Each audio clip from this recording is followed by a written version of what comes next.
বাগেরহাটে দিনব্যাপী বিএনপির চেয়ারপারসন বেগম খালেদা রোগ মুক্তি কামনায় দোয়া মাহফিল এবং কোরআন খতম করা হয়েছে।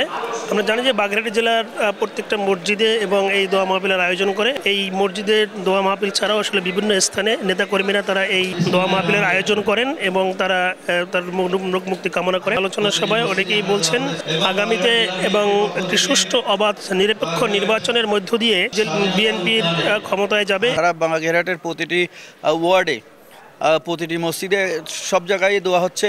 সাথে সাথে আমরা আজকে আমাদের বাগেরহাট স্বাধীনতা উদ্যানে বাগেরহাট জেলা বিএনপির পক্ষ থেকে আমরা একটি আসলে কোরআন খতম এবং দোয়া মাহফিলের আয়োজন করা হয়েছে। আমরা মনে করি যে বেগম জিয়ার প্রকৃত চিকিৎসা কারাগারে হয় নাই, ওনার উপরে নির্যাতন করা হয়েছে এবং নির্যাতন করবার ফলে ওনার যে শারীরিক ড্যামেজ হয়েছে, যার ফলে বিগত সময় 6 বার উনি মৃত্যুর মুখ থেকে ফেরত আসছেন।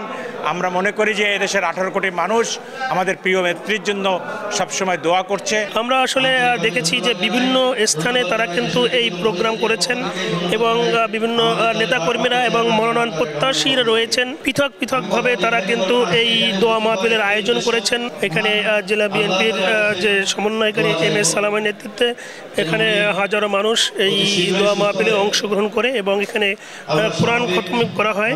তিনি যেন দলকে সুসংগঠিত করে এবং নেতৃত্ব দেন এমনটাই কিন্তু প্রত্যাশা করছেন এই নেতাকর্মীরা এবং এই দোয়া মাহফিল অনুষ্ঠানে। এই ছিল আমার কাছে সবশেষ। আলী আকবর টুটুল, সময় সংবাদ, বাগেরহাট।